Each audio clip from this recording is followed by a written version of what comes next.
అండి. సార్ ఎలా ఉంది sir Arjun son of Vyjayanthi trailer? చాలా బాగుంది, చాలా బాగుంది. ట్రైలర్ లాంచ్ కూడా నేను వెళ్ళాను. ఎన్టీఆర్ గారు వచ్చారు. చాలా అద్భుతంగా సినిమా మాత్రం చాలా బాగుంటుంది అని చెప్పి ఎన్టీఆర్ గారు చెప్పారు. ఏంటి సినిమా నేను చూసేశాను. ఆ సినిమా ఎంత బాగుందంటే విజయశాంతి గారు సూపర్ స్టార్. ఆమె ఎలా నటించిందో కూడా చెప్పిన అంత బాగా నటించారు ఆమె. అలాగే మన కళ్యాణ్ రావు గారి దగ్గరికి వచ్చి అన్నయ్య కాలు రెగిరాయి అని ఆయన ఆప్యాయత, అనురాగం ఆ తమ అన్నయ్య మీద చూపించడం, ఆ సినిమా చాలా గొప్పగా ఉంటుంది అని మనం అనుకోవడానికి నిదర్శనం. తల్లులు వేరైనా రక్తం ఒకటే.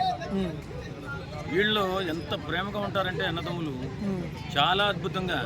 అంటే మంచితనం అనేది ఇప్పుడు కళ్యాణ్ రామ్ గారు ఉన్నారండి. ఆయన ఎంత మంచితనం అంటే నేను ఆయన షూటింగ్ చూశాను. మేము సినిమా వాళ్ళమే. అసలు అతను మంచితనం, వాళ్ళ తండ్రి గారు క్రమశిక్షణ ఏమిటో కానీ అసలు ఎక్కడా కూడా ఎలాంటి ఇగో కానీ ఎలాంటి గొప్పతనం చూపించాలనే ఆలోచన కానీ ఏముంది. వాళ్ళు మనుషుల్ని దేవుళ్ళుగా పూజిస్తారు. ఈ అన్నదమ్ములు ఇద్దరు కూడా ఎంతో ప్రేమగా, ఎంతో ఆప్యాయతగా ఉంటారు. మంచు ఫ్యామిలీలో జరిగిన వివాదం చూసాం.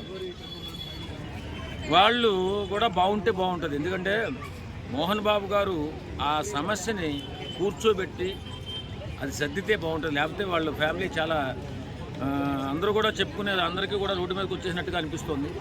అన్నదమ్ముల మధ్య ఎలాంటి గొడవలున్నా లోపలే సర్దుకుని మనము ఏంటంటే ఒక సెలబ్రిటీ కానీ అలాగే ఒక రాజకీయ నాయకులు కానీ వీళ్ళ జీవితం తెరిచిన పుస్తకం. వాళ్ళు చాలా బాగుండాలి. ముందు ఫస్ట్ వాళ్ళ జీవితం మన సమాజానికి దిక్సూసిలా ఉండాలి తప్ప ఇదేంట్రా వీళ్ళు ఎంత నిజాన్ని దిగజారిపోయారు అన్నట్టుగా ఉండకూడదు. ఈ అన్నదమ్ములు ఇద్దరు కూడా చక్కగా కలిసి మంచి సినిమాలు చేయాలని. అంటే ఎన్టీఆర్ కళ్యాణ్ రామ్ గారిని చూసి నేర్చుకోవాలంటారా? ఖచ్చితంగానండి. తల్లి అయినా అలా బాండింగ్ చూడండి, వాళ్ళు మంచితనం చూడండి. కాలరెగరే అంటే వద్దు, ఎంత మంచోళ్ళు అంటే అంత మంచోళ్ళు కళ్యాణ్ రామ్ గారు. తమ్ముడే వెళ్ళి అన్నయ్య కాలర్ కూడా ఎగిరేశారు. సినిమా బాగుంటుందండి. చాలా చక్కగా ఉంటుంది సినిమా, చాలా బాగుంటుంది.